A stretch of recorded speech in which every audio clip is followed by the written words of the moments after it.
أعوذ بالله من الشيطان الرجيم بسم الله الرحمن الرحيم الحمد لله الذي لا يفره المنع والجمود ولا يقضيه الإعطاء والجود إذ كل معت منتقص سواه وكل مانع مذموم ما خلا وهو المنان بفوائد النعم وعوائد المزيد والقسم ثم الصلاة والسلام على أشرف الأنبياء والمرسلين وخاتم النبيين سيدنا ونبينا ومولانا ومولى الثقلين جد الحسن والحسين بالقاسم محمد صلى الله على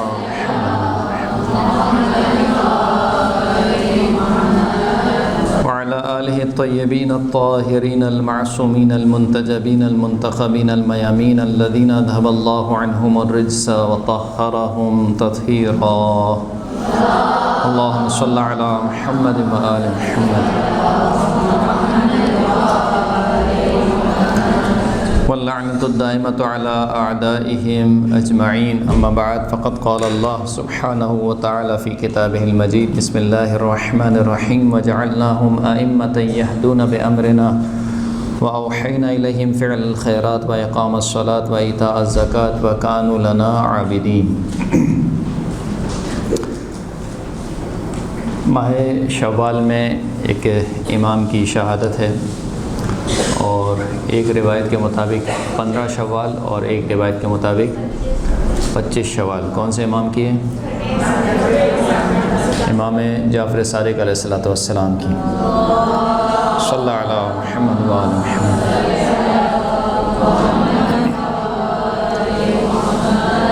اسی مناسبت سے ہم نے سوچا کہ آپ کی خدمت میں امام کی سیرت سے کچھ اقتباسات پیش کیے جائیں۔ اگر دیکھا جائے تو چھٹے امام کی جو زندگی ہے وہ کل 65 سالہ زندگی امام کی، اور اسی وجہ سے امام کو شیخ الائمہ کہا جاتا ہے۔ شیخ الائمہ یعنی جس نے سب سے زیادہ زندگی پائی ہے، جس کی عمر سب سے زیادہ ہے، وہ چھٹے امام ہیں، 65 سال کی عمر۔ اگر اس 65 سال کی عمر کو آپ تقسیم کریں تو 3 حصوں میں تقسیم کر سکتے ہیں۔ پہلا جو حصہ بنتا ہے وہ 31 سال کا بنتا ہے، یعنی سن 83 ہجری میں امام کی ولادت ہوئی ہے، اور سن 83 ہجری سے لے کر سن 114 ہجری، یعنی جب آپ کے والد گرامی کی شہادت ہوئی، یعنی امام محمد باقر کی شہادت ہوئی، تو 83 سے لے کر 114 تقریباً 31 سال بنتے ہیں۔ یہ 31 سال امام کے 2 اماموں کے ہمراہ گزرے ہیں، ایک آپ کے دادا امام زین العابدین علیہ السلام اور ایک آپ کے بابا یعنی امام محمد باقر علیہ السلام۔ یہ عرصہ ان 2 اماموں کے ہم اثر گزرا ہے۔ پھر اس کے بعد کا جو عرصہ ہے یعنی سن 114 ہجری میں کہ جب 5ویں امام کی شہادت ہو جاتی ہے، اس سے بعد کا ایک دور ہے جو مروانیوں کی خلافت کے اختتام تک ہے، جیسے آپ کہہ سکتے ہیں کہ بنو امیہ کی جو حکومت ہے اس کے اختتام تک، یعنی بنو امیہ کی حکومت ختم ہوئی، پھر مروانیوں کی حکومت شروع ہوئی، اور بنو امیہ مروان تقریباً ایک ہی تھے، ان کے جو دور ختم ہوا وہاں تک، یہ ایک حصہ ہے۔ اس کے بعد جو اگلا حصہ ہے یعنی تیسرا حصہ، وہ شروع ہوتا ہے سن 137 ہجری سے، اور جس کا اختتام ہوتا ہے سن 148 ہجری میں، جب امام کی شہادت واقع ہوتی ہے سن 148 ہجری میں۔ یعنی کل ملا کے اگر دیکھا جائے سن 83 میں امام کی ولادت ہوئی، اور 148 میں امام کی کیا ہوئی؟ شہادت ہوئی۔ یہ کل ملا کے تقریباً 65 سال بنتے ہیں۔ اس 65 سال میں سے جو 31 سال ہیں وہ 2 اماموں کے زیر سایہ ہیں، امام زین العابدین علیہ السلام اور امام محمد باقر علیہ السلام۔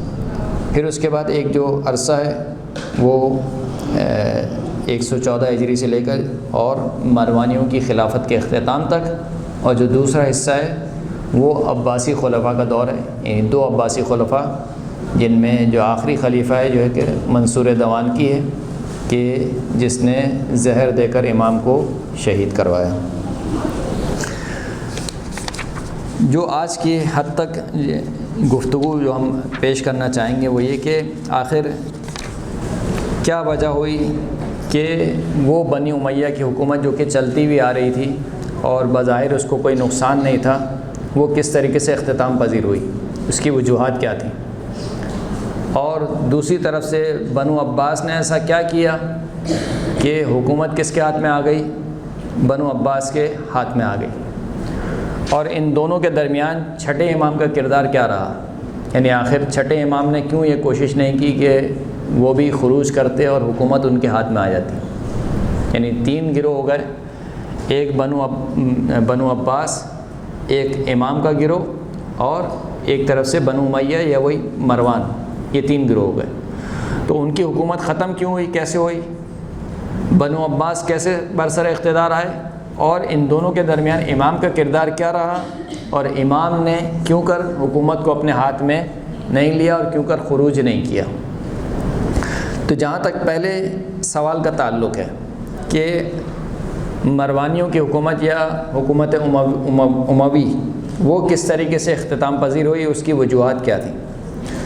تو سب سے پہلی جو وجہ تھی کہ جہاں پر بنو امیہ کی حکومت اور مروانیوں کی حکومت ختم ہوئی، اس کی سب سے پہلی وجہ یہ تھی حد کے دین کی پامالی، دینی اقدار کی پامالی۔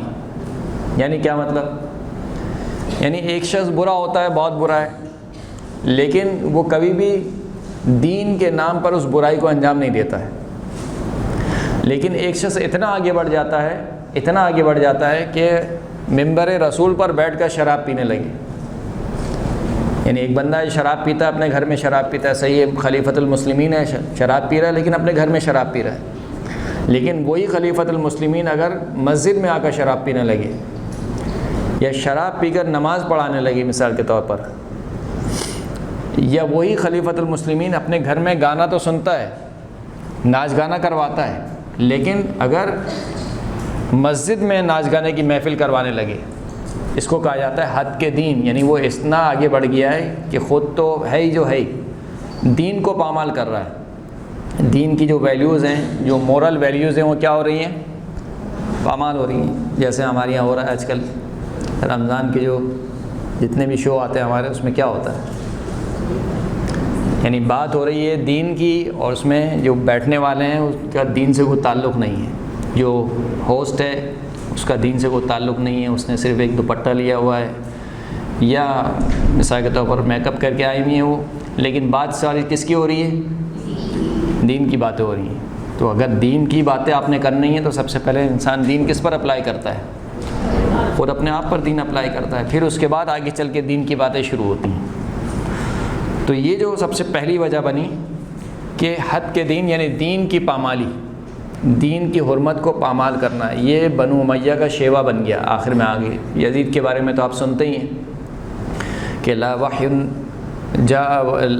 نبی جاء ولا وحی نزل، نہ کوئی نبی آیا نہ کوئی وحی نازل ہوئی، اور پھر کس طریقے سے اس نے وہ جامع دمشق اموی میں سادات کو کھڑا کر کے، اور پھر کس طریقے سے اس نے شراب پی، وہ سب حد کے دین کا حصہ ہے۔ یہاں تک کہ ایک عیسائی یا یہودی یا بلکہ شاید عیسائی اس کے دربار میں موجود تھا، کہا کہ یہ کون ہے، یہ سر کس کا ہے؟ تو کہنے لگا کہ نہیں، تمہیں اس سے کیا سروکار ہے؟ تو اس آنے والے شخص نے کہا کہ نہیں، میں جب جاؤں گا یہاں سے، شام لوٹ کر جاؤں گا یا اپنے علاقے میں جاؤں گا، تو مجھے ایک ایک چیز کی خبر دینی ہے، تو مجھے بتانا پڑے گا کہ یہ سر کس کا ہے۔ تو بتایا کہ یہ سر حسین ابن علی کا ہے۔ کہا کہ حسین ابن علی کون ہے؟ تو بتایا کہ یہ مثال کے طور پر رسول خدا کے نواسے ہیں۔ تو وہ اتنا اس کو تعجب ہوا کہ تمہارے رسول کو گئے ہوئے ابھی کتنا عرصہ گزرا ہے، اور تم نے اپنے رسول کے نواسے کا سر کاٹ کے تم یہاں پہ جشن منا رہے ہو۔ پھر اس نے کہا کہ ہمارے یہاں ایک پتہ نہیں کون سا ایک جزیرہ ہے، اس جزیرے پر ایک بہت بڑا کنیسہ ہے جو عیسائیوں کی یہ چرچ ہے۔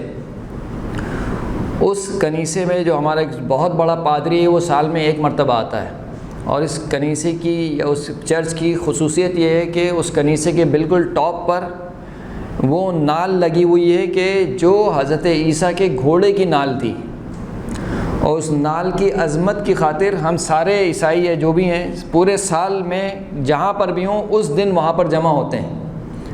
یعنی ہم حضرت عیسیٰ کے گھوڑے کی نال کی یہ تعظیم کرتے ہیں اور تم رسول خدا کے نواسے کی تم نے تعظیم کی کہ سر کاٹ کے تم نے جو ہے وہ جگہ جگہ پھیرا رہے ہو اور جو ہے وہ جشن منا رہے ہو۔ تو یہ کیا ہے؟ یہ حد کے دین ہے، یعنی بالکل برملا علی الاعلان دین کی جو اقدار ہیں، جو مورل ویلیوز ہیں دین کی، ان کو پامال کرنا۔ یہ بنو امیہ کا شیوہ بن گیا، یزید سے لے کر اور پھر آخر تک۔ صحیح، خانہ کعبہ میں مثال کے طور پر کوئی شخص کہے کہ میں خانہ کعبہ کے اوپر ایک گھر بناؤں گا، یعنی اس کے اوپر ایک اور بلڈنگ بناؤں گا، اور اس بلڈنگ میں ایک کنسرٹ منعقد کیا جائے گا مثال کے طور پر، یا کہے کہ خانہ کعبہ کے اندر شرابیں رکھی جائیں اور جو طواف کرنے والا ہے ان کو شراب پیش کی جائے۔ یہ کیا ہے؟ حد کے دین ہے، یعنی یہ ایک جو حرام کام ہے شراب پینا وہ تو ہے ہی، لیکن اس سے بڑھ کر کیا ہو رہا ہے؟ دین کی حرمت پامال ہو رہی ہے۔ اسی لیے فقہی احکامات میں اگر مثال کے طور پر کسی کو پکڑا گیا کہ وہ دین کی حرمت کو پامال کر رہا ہے تو اس کو 2 سزائیں دی جاتی ہیں۔ مثال کے طور پر اگر اسلامی حکومت ہو اور اسلامی حکومت میں ماہ مبارک رمضان میں دن کے وقت کسی کو کھاتے ہوئے پکڑ لیا گیا کہ علل اعلان کھا رہا ہے، کھانا وہ بھی علل اعلان، جیسے ہمارے یہاں ماشاءاللہ سے کراچی میں علل اعلان پان بھی چل رہا ہے منہ میں، گٹکا بھی چل رہا ہے، ماوا بھی بھرا ہوا ہے، علل اعلان، یعنی کوئی خوف خدا نہیں ہے کہ چلو تم نے اگر روزہ نہیں رکھا ہے تو کم از کم یعنی احترام کرو۔ تو اگر ایسا شخص پکڑا جائے تو اس کو دو سزائیں دی جائیں گی۔ کیوں؟ ایک تو اس نے روزہ نہیں رکھا، وہ تو کیا اس نے کام حرام، دوسرا اس نے حرمت کو پامال کیا۔ کس کی حرمت کو؟ ماہ مبارک رمضان کی حرمت کو پامال کیا۔ یہ ایک شخص اگر چوری کرے، لیکن اگر خانہ کعبہ کے اندر چوری کرے تو اس کو 2 سزائیں دی جاتی تھیں۔ کیوں 2 سزائیں دی جاتی تھیں؟ ایک تو تم نے چوری کی، دوسرا تم نے خانہ کعبہ کی حرمت کو کیا کیا؟ پامال کیا۔ تو جو سب سے پہلی وجہ بنی، جو لوگوں کے درمیان یہ لوگ متنفر ہو گئے، یعنی عام مسلمانوں کے درمیان یہ لوگ متنفر ہو گئے، اس کی وجہ یہ تھی کہ دین کی پامالی کرنا انہوں نے شروع کیا، دین کی حرمت کو پامال کرنا انہوں نے شروع کیا۔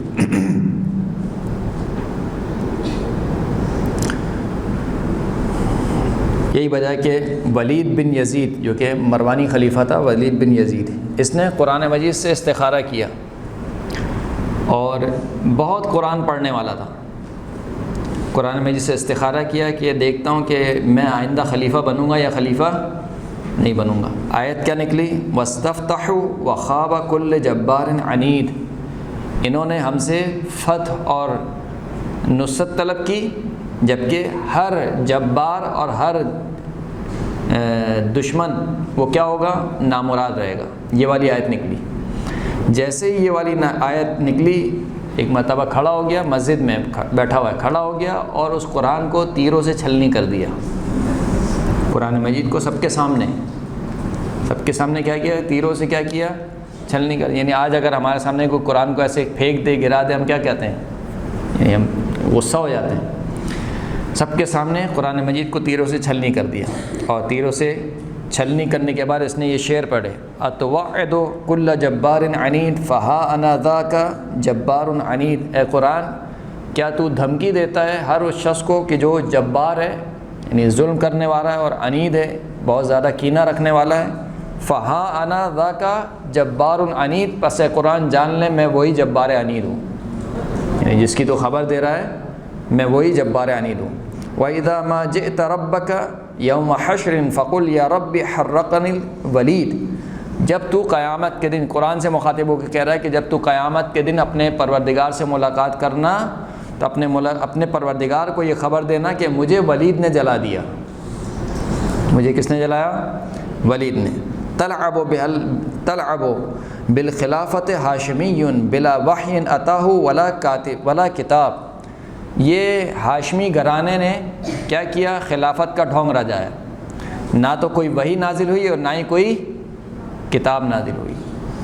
تو جب یہ چیزیں برملا ہوئیں، یعنی ایک مرتبہ اگر انسان یہی کام کرے لیکن اپنے کمرے میں کرے تو کسی کو پتہ نہیں چل رہا، لیکن یہی کام مسجد میں بیٹھ کے کوئی شخص کرے تو جو عام مسلمان ہیں، یعنی آج بھی اگر کسی مسلمان کے سامنے یہ کام کیا جائے تو وہ کیا کہے گا؟ کہتا ہے کہ یہ تو بہت عجیب کام ہو رہا ہے۔ تو یہ تو ایک واقعہ ہے۔ اسی طریقے سے اور کئی واقعات تھے بنو امیہ اور یہ مروان کے، کہ عام مسلمانوں کے دلوں میں نفرت کو ایجاد کیا، اور وہ یہ سمجھنے لگے تھے کہ ان کا دین سے کوئی تعلق نہیں ہے، یہ بس انہوں نے دین کو صرف اپنایا ہوا ہے خلافت کے لیے۔ تو یہ سب سے پہلی وجہ بنی کہ ان کے خلاف جو بھی اقدامات شروع ہوئے اس میں مسلمان شامل ہونا شروع ہوئے، اور وہ ان اقدامات کو صحیح سمجھنے لگے کہ ہاں ان کی حکومت ختم ہونی چاہیے۔ یہ پہلی وجہ ہے۔ اسی طریقے سے ایک اور واقعہ نقل کیا جاتا ہے کہ جمعے کے روز جو ہے وہ اپنی کنیز کے ساتھ جو ہے وہ شراب نوشی کی، اور پھر اس کے بعد جب ظہر کا وقت آیا تو اپنی کنیز کو ہی اپنی دستار پہنا دی اور اپنا امامہ پہنا دیا، اور کہا کہ تم جا کے جاؤ جمعے کے دن خطبہ بھی دو اور جمعے کی نماز بھی پڑھاؤ۔ درست ہے۔ ولید بن یزید نے بھی اسی طریقے کا کام کیا، اور اسی طریقے سے بہت سارے ان کے ایسے اعمال ہیں جو کہ خود مسلمانوں نے اپنی کتابوں میں نقل کیے ہیں۔ یا شراب پی کے نماز پڑھانا، تو یہ وہ سارے کام تھے جو دین کی پامالی کا سبب بنے، اور عام مسلمانوں کے لیے دلوں میں ان کے لیے کیا ہو گئی؟ نفرت واقع ہو گئی۔ یہ ایک پہلی وجہ۔ دوسری وجہ کہ دین کو تو پامال کرتے تھے، دوسری وجہ یہ بنی کہ خود بھی انتہا درجے کے فاسق و فاجر، یعنی کھلم کھلا حرمت الہی کا ارتکاب کرنا، حرام کاموں کا کھلم کھلا انجام دینا۔ مثلا ایک کام میں نے جیسے مثال دی کہ شراب پیتا ہے لیکن مسجد میں پیتا ہے، یہ ہو گیا کہ اس نے دین کو پامال کیا۔ لیکن یہ جو شراب پینا ہے یہ بھی سب کو پتہ ہے، یعنی اگر گھر میں پیتا ہے تب بھی کھلم کھلا پیتا ہے، یا زنا کرتا ہے، سب کو معلوم ہے کہ زنا کرتا ہے، فساد اخلاقی یا اسلامی اقدار کا خیال نہ رکھنا۔ دیکھیں ایک مرتبہ ایک عام شخص کسی گناہ کو انجام دیتا ہے تو وہ ایک عام شخص ہے، لیکن اگر کوئی مولانا مثال کے طور پر ابا قبا پہن کے اور اس کے ہاتھ میں شراب کی بوتل ہو تو لوگ کیا کہیں گے؟ لوگ اس شخص سے تو متنفر ہوں گے، لیکن دین سے بھی کیا ہو جائیں گے؟ متنفر ہو جائیں گے۔ انہوں نے کیا کیا؟ اپنے آپ کو جو ٹائٹل دیا، وہ کیا ٹائٹل دیا؟ خلیفۃ المسلمین۔ ہم مسلمانوں میں کیا ہیں؟ خلیفہ ہیں۔ اور اس دور میں خلیفۃ المسلمین کے وظائف یہ ہوتے تھے کہ وہ جمعے کی نماز بھی وہی پڑھاتا تھا اور عید کی نمازیں بھی خلیفۃ المسلمین ہی پڑھاتا تھا۔ تو ایک طریقے سے اپنے آپ کو کہاں پر بٹھایا؟ مسلمانوں کے سربراہ کے طور پر اپنے آپ کو متعارف کرایا۔ اور پھر دوسری طرف سے ان کے یہ سارے کام جب لوگوں نے دیکھے تو کہا کہ بھائی یہ کیا ہو رہا ہے؟ یعنی خلیفۃ المسلمین اور وہ شراب پیے، خلیفۃ المسلمین اور وہ زنا کریں مثال کے طور پر۔ یہ جو چیزیں تھیں یہ ساری جمع ہوتے ہوتے ہوتے عام مسلمانوں کے دل میں ان کے لیے نفرت پیدا ہو گئی۔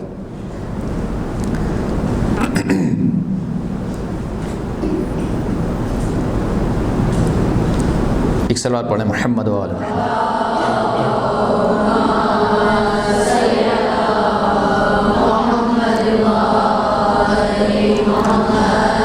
جیسے کہ یہی ابو الفرج اصفہانی وہ ولید بن یزید کے بارے میں لکھتے ہیں کہ یہ اس قدر، یعنی اس کی اسے کہنا چاہیے کہ فساد اخلاقی اس قدر بڑھ گیا تھا کہ جب لوگوں نے اس کے دارالامارہ کا محاصرہ کیا اور اس کے سپاہیوں کا محاصرہ کیا تو یہ اوپر آیا، قصر کے دارالامارہ کی چھت پر آیا، اور چھت پر آ کے اس نے لوگوں سے سوال کیا کہ آخر تم لوگ کیوں میرا محاصرہ کرنا چاہتے ہو؟ یعنی عام مسلمانوں سے کہا کہ تم لوگ کیوں میرا محاصرہ کرنا چاہتے ہو؟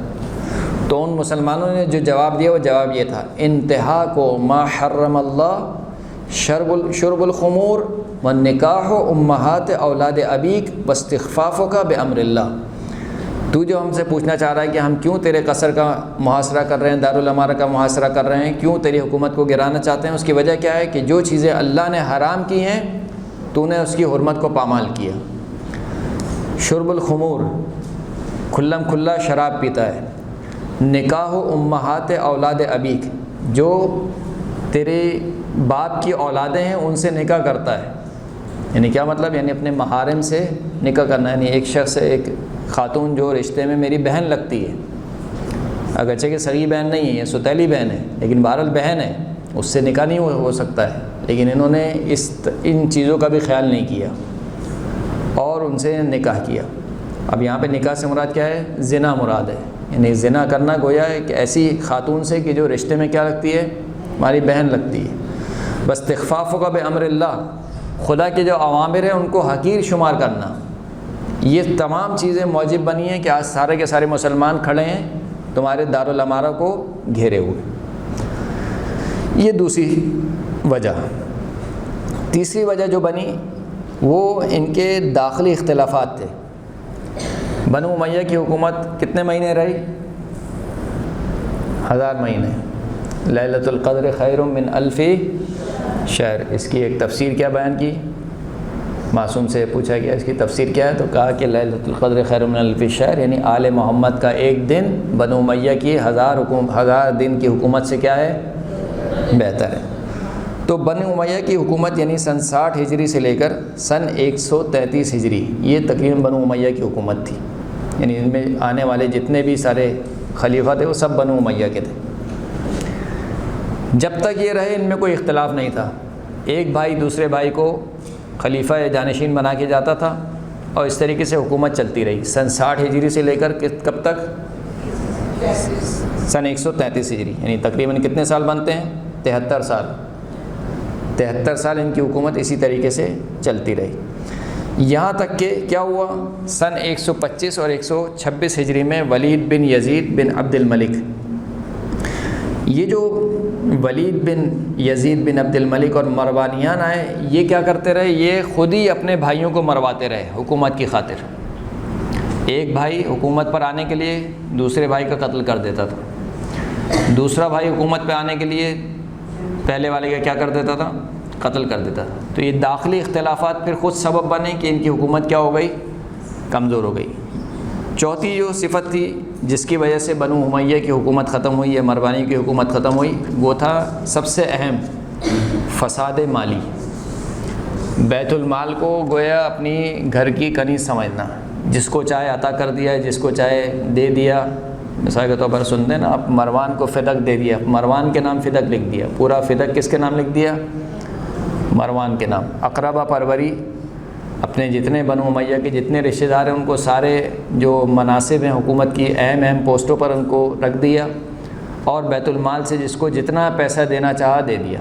ایک طرف سے فساد مالی، دوسری طرف سے عصبیت۔ عصبیت کا مطلب یہ کہ ایک اگر عرب نہیں ہے تو اس کو بیت المال سے اتنا ملے گا، اور اگر عرب ہے تو اس کو بیت المال سے اتنا ملے گا۔ مثال کے طور پر اگر عرب ہے تو اس کو 2 برابر ملے گا، کس کے؟ عجم کے۔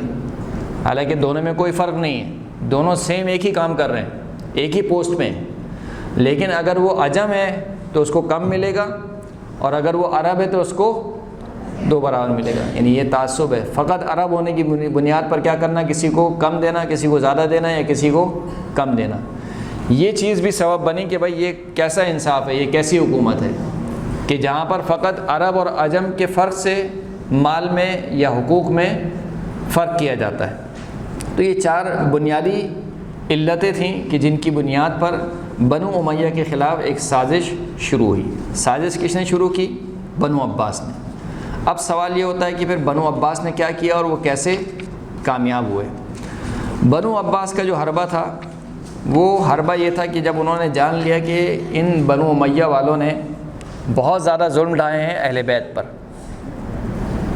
حد سے زیادہ ظلم ڈھائے کس کے اوپر؟ اہل بیت پر، تو انہوں نے جو کارڈ استعمال کیا وہ اہل بیت کا کارڈ استعمال کیا۔ نعرہ کون سا بلند کیا؟ الرضا من آل محمد۔ اپنی تحریک کا نعرہ کیا بلند کیا؟ الرضا من آل محمد، یا الرضا لآل محمد، یعنی ہم آل محمد کو راضی کرنا چاہتے ہیں، اور یہ حکومت و خلافت کس کا حق ہے؟ اہل بیت کا حق ہے۔ یہ بنو امیہ والوں نے چھین لیا، در حقیقت رسول خدا کی جانشین کون ہے؟ اہل بیت۔ اس تحریک کے ساتھ، اس نعرے کے ساتھ، اس سلوگن کے ساتھ انہوں نے اپنا کام شروع کیا۔ جب عام لوگوں نے یہ دیکھا، اب دیکھیے کہ کربلا کا واقعہ رونما ہو چکا ہے، اور کربلا سے لے کر کوفہ اور پھر کوفہ سے شام کس طریقے سے اہل بیت کو گھمایا اور پھرایا گیا وہ بھی تمام مسلمانوں نے دیکھ لیا۔ پھر اس کے بعد بھی کربلا کے واقعے کے بعد بھی کس قدر ظلم ہوئے اہل بیت پر وہ بھی سب مسلمان دیکھتے ہوئے آ رہے ہیں۔ تو اہل بیت کے لیے خاص محبت مسلمانوں کے دل میں پیدا ہوئی، اور جو خاص شیعہ تھے وہ تو چاہتے ہی تھے اہل بیت کو۔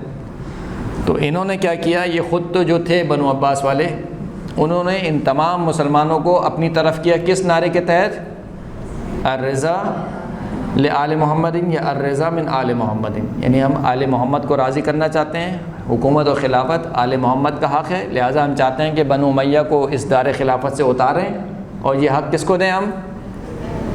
اہل بیت علیہ السلام کو دیں۔ اب اس سینیریو میں دو گروہ ہو گئے، ایک بنو امیہ ایک بنو عباس۔ اس میں جو عام شیعہ تھے، عام افراد، وہ بھی کس کے ساتھ ہو گئے؟ بنو عباس کے ساتھ مل گئے، کہہ رہے ہیں کہ بھئی یہ تو صحیح ہے، اہل بیت کی بات کر رہے ہیں، یہ تو اہل بیت کے چاہنے والے ہیں، لہٰذا ہم ان کو کیوں نہ ساتھ دیں۔ وہ بھی سب کے سب کیا ہو گئے؟ ان کے ساتھ مل گئے۔ جب وہ ان کے ساتھ ملے اور جب حکومت اور خلافت ان کے ہاتھ میں آ گئی کہ چھٹے امام نے پہلے ہی بتلا دیا تھا کہ دیکھو یہ جو کام کر رہے ہیں در حقیقت یہ خود اقتدار حاصل کرنا چاہتے ہیں، بنو عباس والے یہ خود اقتدار حاصل کرنا چاہتے ہیں، اہل بیت سے ان کا کوئی تعلق نہیں، یعنی اہل بیت کو کوئی حکومت دینا نہیں چاہتے ہیں۔ ورنہ تو بنو عباس کے دور میں ہی خود بنو الحسن بھی موجود تھے اور چھٹے امام بھی موجود تھے۔ چھٹے امام سے بھی کہا کہ آپ بھی بیعت کریں، کس کی؟ نفس زکیہ کی۔ نفس زکیہ کون ہے؟ عبداللہ محض کے بیٹے ہیں۔ عبداللہ محض کون ہے؟ حسن مثنیٰ کے بیٹے ہیں۔ حسن مثنیٰ کون ہے؟ امام حسن مجتبیٰ کے بیٹے ہیں۔ بنو عباس نے ایسا چکر گھمایا، آپ سوچئے کہ کس طریقے سے انہوں نے پلاننگ کی ہوگی کہ خود تو جو ساتھ تھے وہ تھے، جو بنو الحسن تھے ان کو اپنے ساتھ کیا، عبداللہ محض کو ساتھ کیا، اور جو رسول خدا کی وہ حدیث تھیں کہ آخری زمانے میں ایک مہدی آئے گا کہ جس کا نام میرے نام پر ہوگا، جس کے باپ کا نام میرے باپ کے نام پر ہوگا۔ تو رسول اللہ کے والد کا نام کیا ہے؟ عبداللہ۔ اور یہ جو عبداللہ محض ہے اس کے بیٹے کا نام کیا ہے؟ محمد۔ کہا کہ اللہ کے رسول نے خبر دی تھی کہ آخری زمانے میں مہدی آئے گا جس کا نام میرے نام پر ہوگا اور جس کے باپ کا نام میرے والد کے نام پر ہوگا۔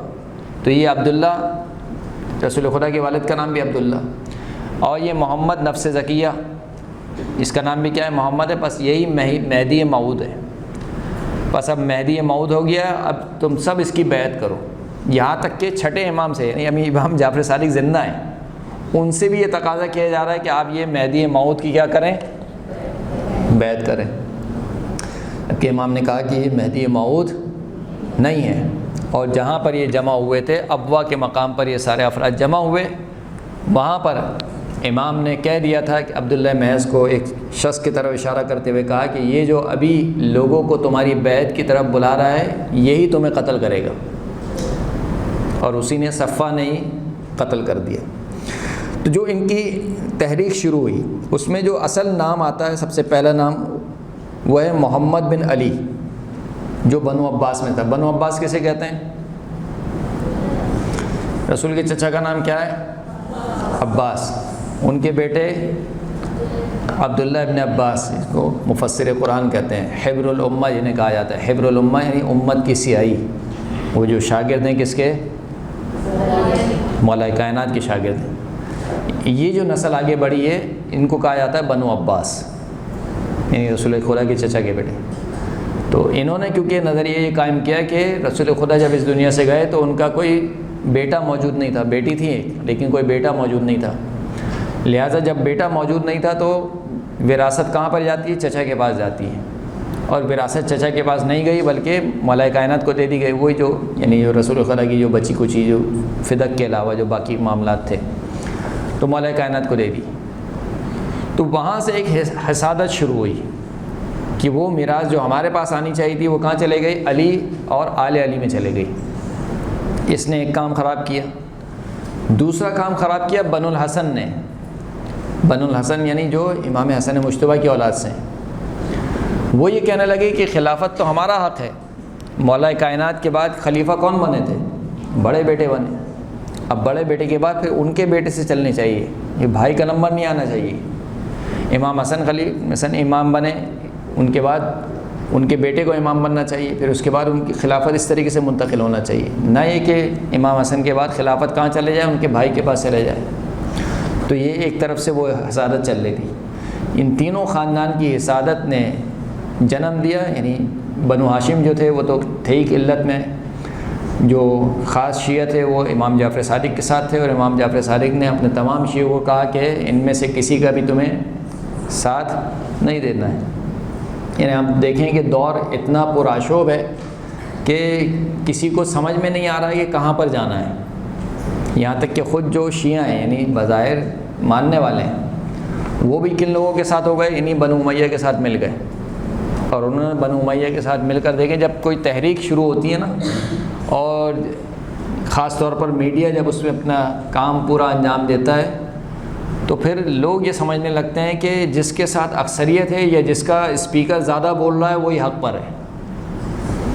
وہ پھر جو عام آدمی ہے وہ زیادہ تہ میں جانے کی کوشش نہیں کرتا ہے. یہ کام پہلی مرتبہ نہیں ہو رہا ہے، اس سے پہلے بھی یہ کام ہوتا رہا. مثلا جنگ جمل میں ایک شخص آیا امام کے پاس اور کہنے لگا کہ مجھے سمجھ میں نہیں آ رہی ہے کہ کون حق پر ہے. ایک طرف دیکھتا ہوں تو زوجہ رسول ہیں ام المومنین ہیں، ایک طرف دیکھتا ہوں تو آپ ہیں، سمجھ میں نہیں آ رہی. تو امام نے اس کو وہاں پر ایک قاعدہ کلیہ دیا. وہ قاعدہ کلیہ کیا تھا کہ لا تعرف الحق باقدار الرجال، لوگوں کے ذریعے سے حق کو مت پہچانو. یعنی یہ نہ دیکھو کہ کیونکہ یہ یہاں پر ہے تو اس کا مطلب ہے کہ حق پر ہوگا، اور یہ شخصیت یہاں پر ہے تو اس کا مطلب ہے حق پر ہوگا. بلکہ فرمایا کہ اعرف الحق تعرف اہلہ، حق کو پہچانو تو تمہیں خود بخود اس کے اہل کیا ہوں گے؟ سمجھ میں آ جائیں گے.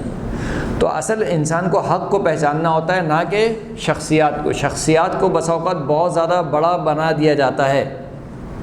صحیح، ہر زمانے میں ہوتا رہا ہے. آپ طول تاریخ میں دیکھیں، آپ ویسے بھی دنیاوی سیاست میں بھی آپ دیکھیں تو بسا اوقات شخصیات کو اتنا بڑا بنا دیا جاتا ہے کہ انسان پھر سوچتا ہے کہ نہیں، اگر میں نے اس کی مخالفت کی تو گویا میں کیا ہو جاؤں گا؟ گمراہ ہو جاؤں. جبکہ امام نے کیا قاعدہ اور معیار دیا کہ حق کو پہچانو اور اس کے ذریعے سے شخصیات کو پہچانو. اگر وہ حق پر ہیں تو ان کو مانو، ورنہ تو ان کو چھوڑ دو. اکثریت کبھی بھی حق کا معیار نہیں ہوتی کہ آپ یہ کہیں کہ اکثریت اس کے ساتھ ہے. لہذا قرآن مجید میں بھی اکثریت کو حق کا معیار قرار نہیں دیا. حضرت نوح نے کتنے سال تبلیغ کی؟ 950 سال. کتنے مومن بنائے؟ 80. آپ کہیں گے فیل ہو گئے. 950 سال تبلیغ کی اور 80 ہے جو بھی انہوں نے مثال کے طور پر. آپ کہیں گے حضرت نوح تو تبلیغ ہی کرنا نہیں آتی تھی ان کو، نعوذ باللہ، سیاست ہی نہیں آتی تھی ان کو، کہ صرف 80 مومنین. تو کبھی بھی اکثریت جو ہے وہ حق کا معیار نہیں ہوتی. اب حق کو پہچانے. اگر آپ دیکھیں تو ہر نبی کے دور میں اکثریت اس طرف تھی، تقریباً ہر نبی کے دور میں. حضرت نوح علیہ السلام، حضرت صالح علیہ السلام، اسی طریقے سے حضرت شعیب علیہ السلام، جتنے بھی انبیاء ہیں جب وہ اپنی قوم کو دعوت دیتے تھے تو جو اس طرف والے تھے یعنی انبیاء کی طرف والے تھے وہ بہت کم ہوتے تھے، بہت تھوڑے لوگ ہوتے تھے. یہاں تک کہ جو حضرت نوح کی قوم والے تھے وہ لوگوں کا مذاق اڑاتے تھے جو حضرت نوح کے ساتھ تھے. اور بسا اوقات تو یہ بھی کہتے تھے کہ تمہارے ساتھ تو وہ لوگ ہیں کہ جو معاشرے کے بہت غریب اور فقراء لوگ ہیں وہ تمہارے ساتھ ہیں. اگر کوئی بڑا آدمی تمہارا ساتھ ہوتا تو ہم بھی تمہارے ساتھ ہوتے ہیں. یعنی اس کا مطلب کیا ہے؟ حق کا معیار انہوں نے کیا بنایا کہ اگر کوئی منسٹر ہو تمہارے ساتھ، کوئی وزیر اعظم ہو، کوئی تمہارے آگے پیچھے کوئی پروٹوکول ہو، گاڑیاں واڑیاں چلتی ہوں تو ہم بھی تمہارے ساتھ آنے کو تیار ہیں. لیکن تم خود بھی فقیر ہو اور جو تمہارے پیچھے چلنے والے ہیں وہ بھی کیا ہیں؟ فقیر ہیں. لہٰذا یہ ثابت ہوا کہ تم حق پر نہیں ہو. جبکہ قرآن نے کیا کیا؟ قرآن نے کہا کہ حق کا معیار یہ نہیں ہے. کیا آپ یہ دیکھیں کہ اکثریت کس کے ساتھ ہے. لہٰذا اکثریت کو کبھی بھی حق کا معیار قرار نہیں دینا چاہیے کسی بھی واقعے میں، بلکہ انسان کو حق کو پہچاننا چاہیے.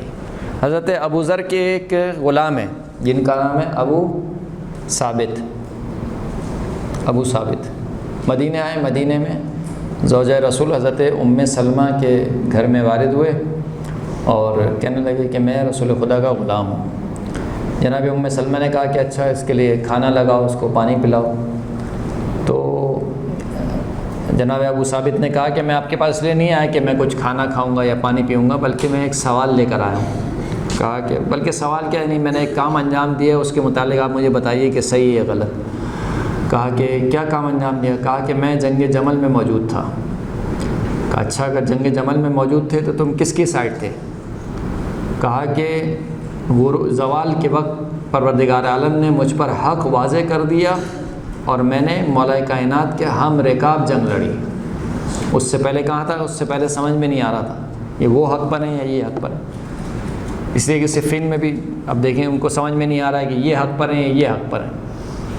تو یہ جو سادہ لو جو ہوتے ہیں نا، بہت سے لوگ یہ سادہ لو بس اوقات انسان کو کیا کرتے ہیں، بہت زیادہ نقصان پہنچاتے ہیں، دین کو بھی نقصان پہنچاتے ہیں، حجت خدا کو بھی نقصان پہنچاتے ہیں۔ سادہ لوہی بہت خراب چیز ہے، انسان کو بابصیرت ہونا چاہیے، صحیح معنی میں بابصیرت۔ یہ نہیں کہ بس سب کہہ رہے ہیں تو اسی کے پیچھے کیا کرو، چل پڑو، بلکہ انسان کو بابصیرت ہو کے ہر معاملے کو دیکھنا چاہیے۔ اب آپ دیکھیے کہ اچھا یہ پہلے میں مکمل کروں۔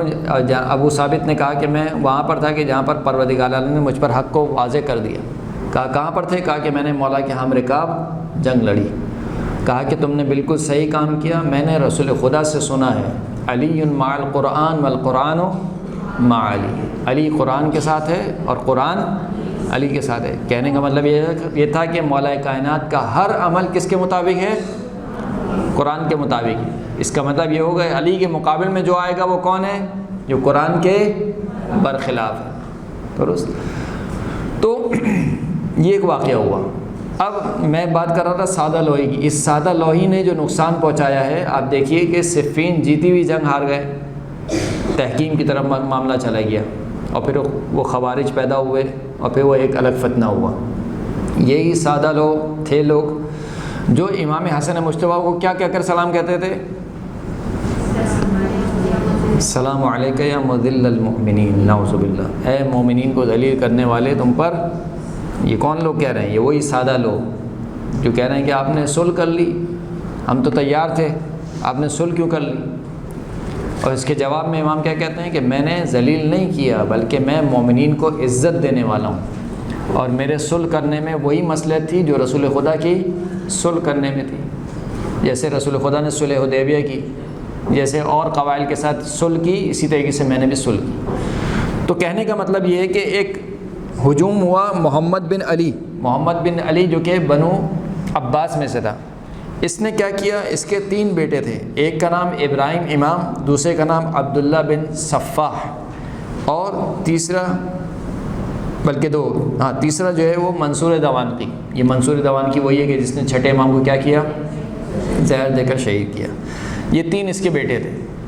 اس محمد بن علی نے ایک طریقے سے کہا جا سکتا ہے کہ تحریک کا آغاز کیا، اور تحریک کا آغاز کس طریقے سے کیا کہ اس نے اپنے 12 نقباء کو منتخب کیا، 12 نقباء، 12 جانشین، اور ہر جانشین سے کہا کہ تم اپنے 12 جانشین بناؤ، یعنی 12 ملٹیپلائی بائی 12 تقریباً کتنے ہو گئے؟ 72، ایسا ہی ہے نہیں 12۔ ان کو پھر بھیجا مختلف علاقوں میں، جس طریقے سے اللہ کے رسول نے بعثت کے 12ویں سال میں 12 نقباء منتخب کیے تھے، اور ان کو بھیجا تھا مختلف جگہوں پر۔ پہلے ان کو دین سکھایا، اور پھر ان کو مختلف مقامات پہ جا کے بھیجا کہ تم جا کر دین کی تبلیغ کرو۔ اسی طریقے سے اس نے بھی 12 نقباء کا انتخاب کیا، اور ہر نقیب کے لیے 12 مزید جانشینوں کا انتخاب کیا، اور ایک طریقے سے ایک نیٹ ورک بن گیا، اور ان کو کہا کہ تم مسلمانوں کے مختلف علاقوں میں جاؤ، اور مختلف علاقوں میں جا کر یہ تبلیغ کرو کہ دیکھو یہ جو بنو امیہ ہیں، انہوں نے رسول کی آل پر بہت ظلم ڈھایا ہے، لہذا یہ خلافت کے حقدار نہیں ہے، بلکہ خلافت کے حقدار کون ہیں؟ آل رسول ہیں۔ ابھی فقط آل رسول کا نام لو خالی، اس میں بنو امیہ کا نام نہیں آیا کہیں پہ بھی۔ تو یہ جتنی بھی جہاں پر بھی جا کے تبلیغ کرتے تھے، یہ کہتے تھے کہ دیکھو یہ لوگ ہیں جو کہ آل رسول پر ظلم کرنے والے ہیں، انہوں نے کربلا برپا کی، انہوں نے کربلا کے بعد آل رسول کے ساتھ یہ کیا، فلاں کیا، فلاں کیا، فلاں کیا۔ تو جتنے بھی عام مسلمان تھے واقعات سب کے سامنے تھے، تو انہوں نے کہا کہ ہاں یہ بات تو صحیح کہہ رہے ہیں۔ کہا تھا بس ہم یہ چاہتے ہیں کہ اس حق کو کہاں پر لوٹا دیں؟ آل محمد کے پاس لوٹا دیں۔ در حقیقت یہ حق کہاں لینا چاہتے تھے؟ خود لینا چاہتے تھے، لیکن نام کس کا لیا؟ آل محمد کا لیا۔ تو اس طریقے سے سلوگنز بنائے جاتے ہیں تاکہ ان سلوگنز کے ذریعے سے کیا کیا جائے؟ بہکایا جائے۔ جو عام افراد ہیں، عام سادہ لو افراد ہیں، وہ انہی سلوگن میں آ جاتے ہیں۔ کہا کہ نہیں دیکھیں سلوگن کتنا اچھا ہے، سلوگن رکھے ہی اسی وجہ سے جاتے ہیں کیونکہ وہ بہت اچھے ہوتے ہیں۔ سلوگن کو سلوگن کہتے ہی اسی وجہ سے ہیں کیونکہ وہ دل نشین ہوتا ہے، اس کے جو الفاظ ہوتے ہیں وہ دل کو دستک دینے والے ہوتے ہیں۔ حتیٰ ہر معاملے میں مثلا ایڈز بنائے جاتے ہیں، ایڈ میں کیا کیا جاتا ہے؟ ایک کوئی ایسا سلوگن لایا جاتا ہے جو زبان زد عام ہو جائے، جو شخص بھی سنے وہ فوراً سے ایک مرتبہ تھوڑا سا اسے کہنا چاہیے کہ رک کے تھوڑا سوچے کہ کیا ہوا کیا، تو اسی طریقے سے یہ سلوگنز بنائے جاتے ہیں. بہرحال سلوگن بنا کیا سلوگن بنا؟ الرضا من آل محمد. ہم تو فقط آل محمد کی رضا چاہتے ہیں. آل محمد پر بہت ظلم ہوا ہے، لہٰذا ہم چاہتے ہیں کہ اس خلافت کو کہاں پلٹایا جائے؟ آل محمد پر پلٹایا جائے. ایک صلوات پڑھیں محمد و آل محمد.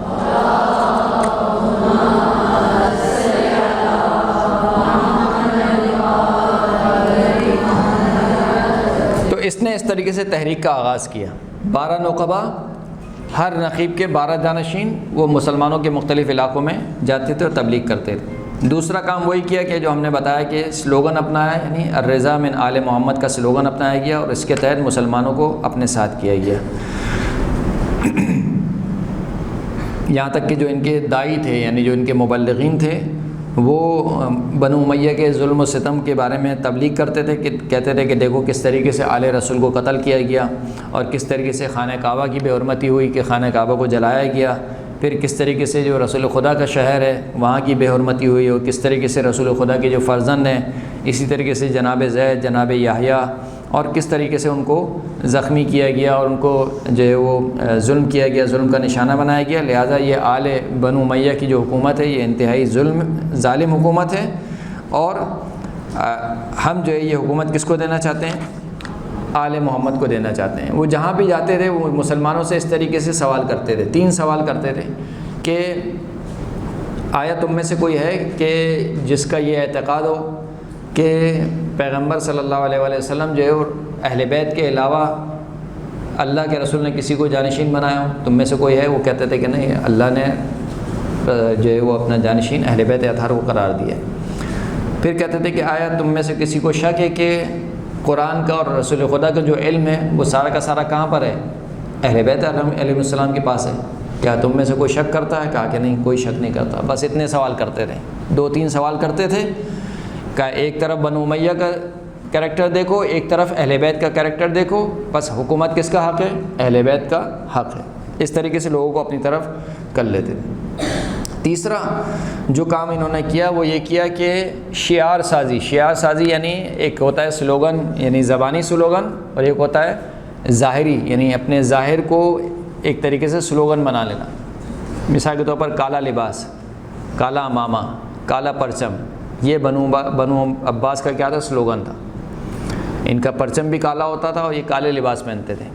کس سے تشبیہ دیتے تھے اپنے آپ کو؟ رسول خدا سے. رسول خدا کے جو پرچم تھے وہ کیا ہوتے تھے؟ سیاہ رنگ کے ہوتے تھے. لہذا یہ مسلمانوں پر ظاہر کرنا چاہتے تھے کہ ہم اسی دین کو واپس لانا چاہتے ہیں جو رسول خدا لے کر آئے تھے. یا سیاہ لباس اس وجہ سے پہنتے تھے کہ دیکھو آل رسول پر بہت ظلم ہوا ہے اور ہم آل رسول کے سوگ میں بیٹھے ہوئے ہیں اور آل رسول پر حکومت کو پلٹانا چاہتے ہیں. چوتھا جو کام ہوا وہ یہ ہوا کہ جو تمہارے مخالفین ہیں ان پر ذرہ برابر بھی رحم نہ کرنا اور ان کو کیا کرنا؟ تحت تیغ لے آنا. مثال کے طور پر جو ابراہیم امام ہے، جو محمد بن علی کا ایک بیٹا ہے، جب اس نے 19 سال کے ایک شخص کہ جس کا نام ہے ابو مسلم خراسانی، 19 سال کے ایک شخص کو خراسان کی جانب کس لقب کے ساتھ بھیجا؟ امیر آل محمد.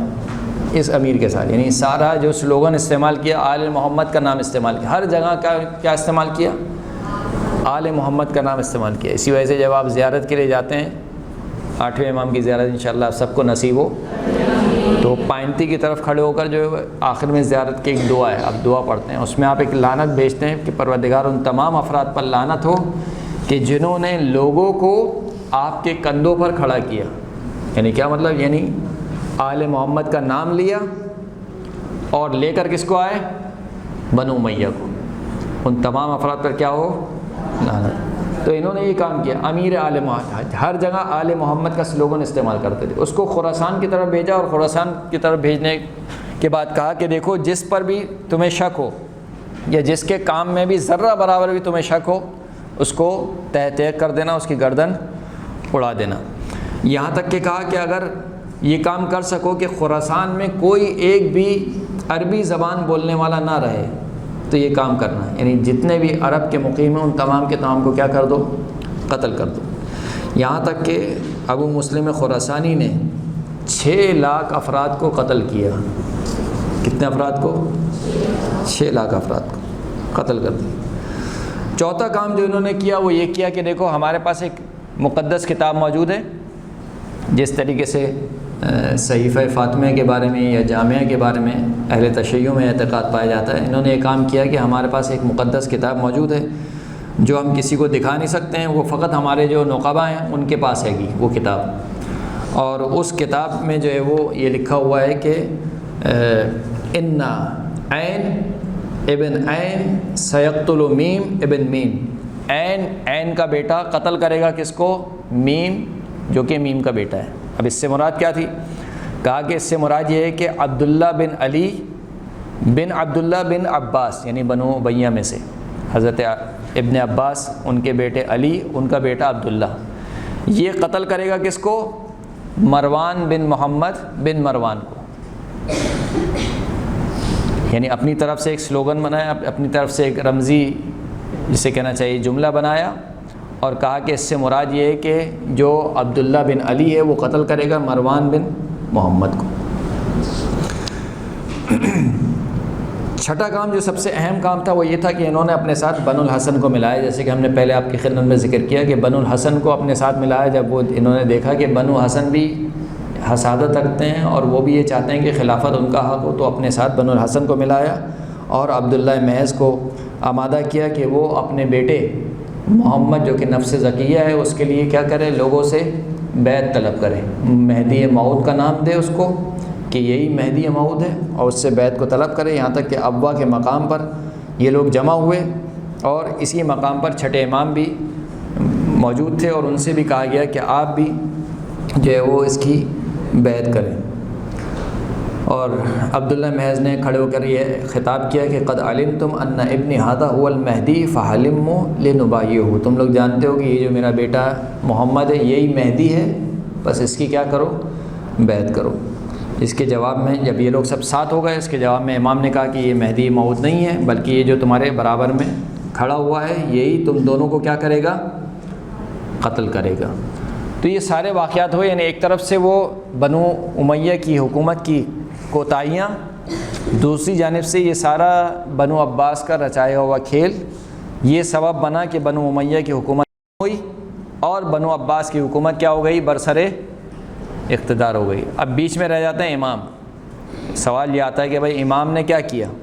امام کا مسئلہ ہے کہ امام کے دشمن بنو امیہ بھی ہیں اور بنو عباس بھی ہیں، لہذا امام پہلی بات تو یہ ہے کہ مشیت الہی کا تابع ہوتا ہے۔ امام لوگوں کا تابع نہیں ہوتا کہ لوگ کہیں کہ تم حکومت کرو، لوگ کہیں کہ تم جنگ کرو تو ہم امام جنگ کرنے لگ جائے، اور لوگ کہیں کہ تم صلح کر لو تو امام صلح کر لے۔ امام کیا ہوتا ہے؟ مشیت الہی کا تابع ہوتا ہے، تو جو مشیت الہی ہوتی ہے امام اس کے تحت عمل انجام دیتا ہے۔ لیکن اگر ظاہری طور پر بھی دیکھا جائے تو لوگ گروہوں میں تقسیم ہو گئے، ایک گروہ بنو امیہ کا ہے، ایک گروہ بنو عباس کا ہے، ایک گروہ بنو حسن کا ہے۔ بنو عباس کے بارے میں امام جانتے ہیں کہ یہ فقط نام آل محمد کا لے رہے ہیں، یہ خود اپنی حکومت چاہتے ہیں، لہٰذا ان کو اپنے ساتھ نہیں ملا سکتے، یعنی امام ان کو اپنی فوج میں شامل نہیں کر سکتے۔ بنو الحسن وہ خود امام سے حسد کرتے ہیں، یہاں تک کہ جب امام نے بیعت کرنے سے منع کیا تو یہی نفس زکیہ یہ محمد ہے اور عبداللہ محض یہ کہنے لگے کہ ہم جانتے ہیں کہ آپ کیوں بیعت نہیں کر رہے، اس وجہ سے کہ آپ کو حسد ہے بنو الحسن سے، آپ بنو الحسن سے حسد رکھتے ہیں، لہٰذا آپ بیعت نہیں کر رہے، تو ان کو بھی شامل نہیں کیا جا سکتا ہے، بنو عباس کو بھی شامل نہیں کیا جا سکتا ہے، مروانیوں کو تو ویسے ہی شامل نہیں کیا جا سکتا ہے۔ بیچ میں بچے کیا؟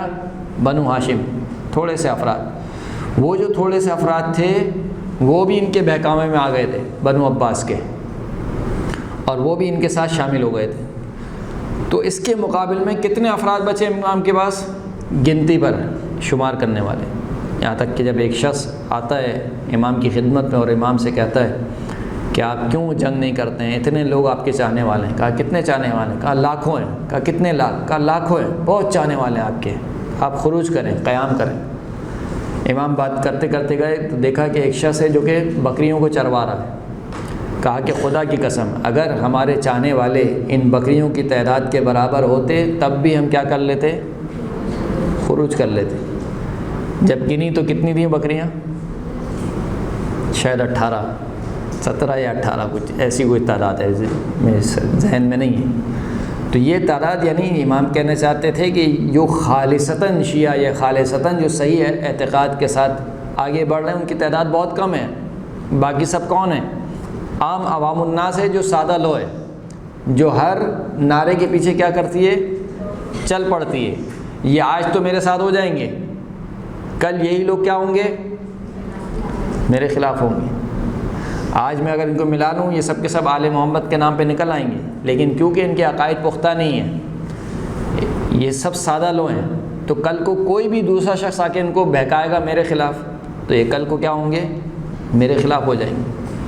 تو امام نے اس وجہ سے بھی قیام کو نہیں کیا قیام، بلکہ قیام کی جگہ امام نے ترجیح دی کہ مکتب تشیع کی اساس اور بنیادیں کیا کی جائیں؟ مضبوط کی جائیں. اور امام نے اس مکتب کو تعمیر کیا کہ جس مکتب میں زرارہ جیسے اور اسی طریقے سے اللہ بھلا کرے آپ کا محمد ابن مسلم جیسے افراد، اور اسی طریقے سے کئی ایسے افراد کہ جو اسے کہنا چاہیے کہ خود اپنی ذات میں ایک انجمن تھے، وہ افراد امام نے پیدا کیے کہ جن کے سبب سے آج ہم اور آپ شیعہ ہیں. اگر وہ افراد تھے تو ان کے سبب سے آج اور ہم کیا ہیں؟ شیعہ ہیں، اور آج ہم امام جعفر صادق کے مطابق پڑھ رہے ہیں، ورنہ خدا نہ کرتا کہ ہمارا بھی کیا انجام ہوتا. خداوند کریم سے دعا ہے کہ ہم سب کو صحیح طریقے سے اور بابصیرت طریقے سے اسلام کو سمجھنے اور اس پر عمل کرنے کی توفیق عطا فرمائے. آخر الدعوانا الحمد للہ رب العالمین.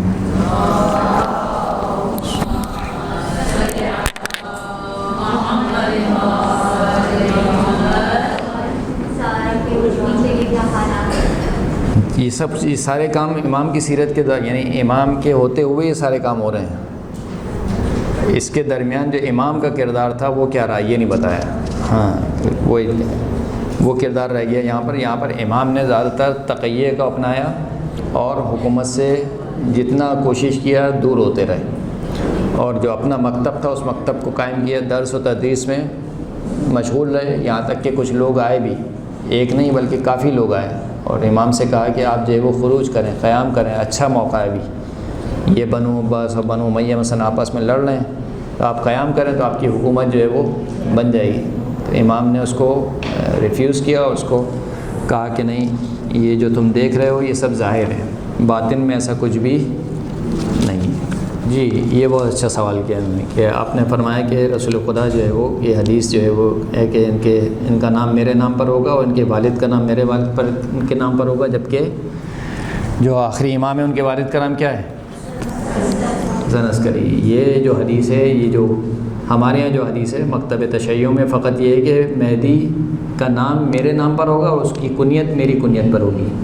یہ جو مسلمانوں نے پھر اضافہ کیا ہے کہ اس کے والد کا نام میرے والد کے نام، یعنی اسی دور میں اضافہ ہو گیا تھا. تو یہ جو بنو عباس جس حدیث کو پھیلا رہے تھے وہ دوسری والی حدیث تھی. ہمارے یہاں مکتب تشیع میں یہ حدیث ہے کہ مہدی اس کا نام میری نسل سے ہوگا، اس کا نام میرے نام پر ہوگا، اس کی کنیت میری کنیت، اس میں والد کا تذکرہ نہیں ہے. لیکن جو مسلمانوں کے یہاں روایت موجود ہے اس میں یہ ہے کہ اس کا نام میرے نام پر ہوگا، اس کے والد کا نام میرے والد کے نام پر ہوگا. تو اسی حدیث کو یہ بنو عباس والے اپلائی کر رہے تھے کس کے اوپر؟ عبداللہ محض اور ان کے بیٹے یعنی محمد نفس زکیہ پر. یہاں تک کہ خود جو بنو عباس تھے انہوں نے امام کو بھی پیشکش کی، یعنی خود بنو عباس نے یہ چاہا کہ امام کو بھی اپنے ساتھ کر لیں، یعنی جہاں اتنے سارے لوگوں کو اپنے ساتھ کیا وہاں پر امام کو بھی اپنے ساتھ کر لیں. تو اس میں سے جو ابو مسلم ہے، ابو مسلم خراسانی، اس نے ابراہیم امام جو کہ بیٹا ہے کس کا؟ محمد بن علی کا. جب ابراہیم امام اس دنیا سے واصل ہو گیا تو ابو مسلم نے خط لکھا کہ اگر کوئی خلافت کا سب سے زیادہ حقدار ہے تو وہ آپ ہیں، لہٰذا آپ جو ہے وہ خلافت کا اعلان کریں اور میں آپ کی بیعت کروں گا. اس پر امام نے اس کو جواب دیا کہ ما انت من رجالی ولا انہ زمانی، نہ تو تم میرے بندوں میں سے ہو اور نہ ہی یہ وہ زمانہ ہے کہ جس زمانے میں میں خلافت کا اعلان کر سکوں. اسی طریقے سے جو ابو سلمہ ہے اس نے بھی جو ہے وہ ابراہیم کی موت کے بعد ایک خط لکھ کر بھیجا اور کہا کہ علویوں میں سے 3 افراد کے پاس جاؤ، ایک امام جعفر صادق، ایک عبداللہ محض اور ایک عمر اشرف جو کہ امام زین العابدین کے بیٹے تھے، ان 3 افراد کے پاس پہلے امام جعفر صادق کے پاس جانا، ان سے کوئی جواب نہ ملے تو پھر عبداللہ محض کے پاس جانا، پھر ان سے بھی کوئی جواب نہ ملے تو پھر جانا عمر اشرف کے پاس۔ تو جب وہ جو شخص ہے وہ آیا چھٹے امام کی خدمت میں تو کہا کہ آپ کے شیعہ بہت ہیں اور ہم چاہتے ہیں کہ آپ جو ہے وہ کیا کریں، قیام کریں۔ امام نے کہا کہ تمہارے خط کا میرے پاس کوئی جواب نہیں ہے۔ کہا پھر بھی کوئی جواب اگر دینا چاہیں تو امام نے اپنے خادم سے کہا کہ چراغ لے کر آؤ۔ خادم چراغ لے کر آیا، امام نے چراغ سے اس کے خط کو جلا دیا۔ کہا کہ جواب یہی تھا جو تم نے دیکھ لیا۔ یعنی امام اپنی بصیرت سے سمجھ رہے تھے کہ معاملات کیا ہو رہے ہیں، لیکن جو اس دور کے افراد تھے بالخصوص یعنی وہ افراد بھی کہ جو جنہیں آپ بظاہر شیعہ کہہ سکتے ہیں، وہ افراد بھی کن کے ساتھ ہو گئے، اور ایسا ہر دور میں ہوا ہے، یعنی ہر امام کے دور میں، کیونکہ اماموں کے ساتھ مشکلات جو ہے وہ رہی ہیں، وہ سب سے زیادہ بڑی مشکل تقیہ کی ہے۔ یہاں تک کہ جو 7ویں امام ہیں جب وہ امام بنتے ہیں تو کوئی ان کو امام ماننے کو تیار نہیں ہے، حتیٰ جو شیعہ ہیں جو چھٹے امام کی امامت کے قائل ہیں وہ بھی اب حیران اور سرگردان ہے کہ اب ان کے پاس کون ہے امام۔ حتیٰ یہ کہ جن میں مومن طاق جیسے افراد، مومن طاق یعنی اگر شیعہ نہیں ہے تو ہم میں سے کوئی بھی شیعہ نہیں ہے، یعنی مومن طاق، وہ یہ کہتے ہیں کہ جب چھٹے امام کی شہادت کے بعد میں مدینہ آیا تو بڑا پریشان تھا کہ کون ہوگا اگلا امام کون ہے۔ یہاں تک کہ پھر ہم نے جو ہے وہ خدا نے میری رہنمائی کی اور میں 7ویں امام کی خدمت میں پہنچا تو میں نے ان سے پوچھا کہ آپ امام ہیں؟ تو امام نے انکار کیا پہلے یا جواب دینے سے گریز کیا۔ تو پھر مومن طاق جو کہ بہت ہی جسے کہنا چاہیے حاضر جواب اور بہت ذہین، ان کے مناظرے بہت مشہور ہیں مومن طاق کے، انہوں نے کہا کہ نہیں میں سوال غلط کر رہا ہوں، یہ سوال یہ کرنا چاہیے کہ کیا آپ پر کوئی امام ہے؟ تو کہا کہ کیا آپ پر کوئی امام ہے؟ تو کہا کہ نہیں مجھ پر کوئی امام نہیں۔ تو بس سمجھ گئے کہ امام کے اوپر کوئی امام نہیں ہوتا ہے، بس یہی امام ہیں۔ تو مومن طاق جیسی شخصیت کو بھی امام اتنے اشاروں اور کنایوں میں سمجھا رہے ہیں۔ تو حالات اس طریقے سے تھے۔ پھر خود امام کے گھر میں مثال کے طور پر چھٹے امام رخصت ہوتے ہیں اور عبداللہ افتح جو امام کے بیٹے ہیں وہ امامت کا اعلان کر دیتے ہیں۔ عبداللہ افتح چھٹے امام وصیت کر کے جاتے ہیں 7ویں امام کو کہ دیکھو جب میں جاؤں گا دنیا سے رخصت ہوں گا تو میرے بعد تمہارا یہ بھائی امامت کا اعلان کرے گا، لیکن تمہیں فکر کرنے کی ضرورت نہیں ہے، یہ بہت جلد ہی اس دنیا سے کیا ہوگا، رخصت ہو جائے گا۔ عبداللہ افتح تو اپنے گھر میں بیٹھے ہوئے تھے عبداللہ اور اس کے ساتھ ہی کچھ افراد، اور گھر کے صحن میں آگ جل رہی تھی۔ 7ویں امام گھر میں داخل ہوئے اور اپنے پورے لباس کے ساتھ آگ میں بیٹھ گئے، کچھ دیر تک بیٹھے رہے، پھر اس کے بعد آگ سے نکلے اور عبداللہ سے کہا، عبداللہ افتح سے، اگر تم امام ہو تو تم بھی اسی طریقے سے آگ میں بیٹھ کر دکھاؤ۔ عبداللہ افتح کو پتہ تھا کہ وہ امام نہیں ہے تو وہ اپنی ابا کو جھاڑتے ہوئے نکل گئے گھر سے باہر۔ کچھ شیعہ تھے، اب دیکھیں اس زمانے میں جو شیعہ تھے وہ کیا کرتے تھے، سوال کرتے تھے، یعنی آج اگر امام کا ظہور ہو جائے ہم کیا پوچھیں گے، تو کم از کم جواب پتہ نہ ہو تو سوال تو آنا چاہیے کہ سوال کیا کرنا ہے۔ تو اس زمانے کے جو شیعہ تھے وہ سوال کر کے پہچانتے تھے، یعنی سوال کرتے تھے، اگر کسی کو یہ لوگ کہتے تھے کہ یہ امام ہے تو اس سے سوال کرتے تھے، اگر وہ سوال کا جواب دے دے تو سمجھ جاتے تھے کہ یہ امام ہے، ورنہ تو سمجھ جاتے تھے امام نہیں ہے۔ عبداللہ افتح کے ساتھ یہ بھی یہی ہوا، کچھ شیعہ تھے جو مخلص شیعہ وہ آئے، انہوں نے عبداللہ افتح سے کچھ سوالات کیے، انہوں نے سوالات نہ دے سکے تو سمجھ گئے کہ یہ امام نہیں ہے، 7ویں امام کی خدمت میں ان سے سوال کیے تو انہوں نے سارے سوالوں کے جواب دے دیے۔ تو یہ ایک پورا جو ایک دور ہے، ہم آج بیٹھ کر یعنی اے سی کے روم میں بیٹھ کے بڑے آسانی سے یہ باتیں کر رہے ہیں، اس دور میں اگر ہم ہوتے تو نہ جانے کیا ہوتا ہمارا حال۔ انتہائی پرآشوب دور ہے جہاں ہر طرف سے صرف خطرہ ہی خطرہ ہے، یعنی امام کھل کر بیان نہیں کر سکتے ہیں کہ میں امام ہوں۔ 7ویں امام، چھٹے امام جب اس دنیا سے رخصت ہو رہے ہیں تو وصیت کے طور پر کتنے نام دیے امام نے؟ 5 یا 6 نام دیے، اس میں ایک نام کس کا دیا؟ اپنی زوجہ کے بھی نام دیا، جناب حمیدہ مصفات کا، ان کا نام بھی دیا کہ یہ بھی میرے وصی ہیں۔ جب امام رخصت ہو گئے تو منصور دوانقی نے خط لکھا، مدینے کے جو والی ہے سلیمان، اس کو خط لکھا اور کہا کہ جو اس کو بھی جعفر صادق نے اپنا وصی بنایا، اس کو کیا کرو؟ قتل کر دو۔ کہا کہ آپ کے آرڈر پر عمل نہیں ہو سکتا، اس لیے کہ اوصیہ میں ایک نام آپ کا بھی ہے۔ اب اگر آپ کے سامنے مثال کے طور پر امام کا ایک خط آیا اور اس کے اندر 7 نام لکھے ہوئے ہوں، اب ظاہر سی بات ہے امام تو ایک ہی ہوگا، یا 5 نام لکھے ہوں، کیسے پہچانیں گے؟ 5 نام لکھے میں، اب ان میں سے ایک وصی ہے، اب کیسے پہچانیں گے؟ جناب ابو حمزہ صومالی نے پہچانا، جب کوفے کے رہنے والے تھے، جب ان کو خبر ملی تو مثال کے طور پر انہوں نے نام پڑھتے گئے، کہا کہ منصور دوانکی کا یہ تو اتنا ظالم و جابر ہے، خلیفہ ہو ہی نہیں سکتا، یعنی امام برحق نہیں ہو سکتا۔ کہا کہ عبداللہ افتح یہ اس کے جسم میں عیب ہے، افتح کیونکہ اس کو کہتے ہیں جس کا پیر جو ہے وہ نارمل سے زیادہ بڑا، اس کو افتح کہتے ہیں عربی میں۔ تو کہا کہ جب جسم میں عیب ہے تو یہ بھی امام نہیں ہو سکتا۔ پھر بڑے بھائی کے ہوتے ہوئے چھوٹے بھائی کا نام لکھنا سمجھ سے باہر ہے، عبداللہ افتح بڑے اور چھوٹے کون ہیں؟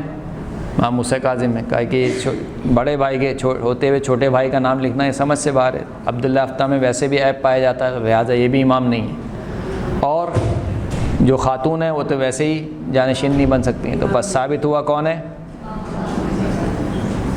اگر آپ میں سے ہم میں کوئی ہوتا کیسے پہچانتا؟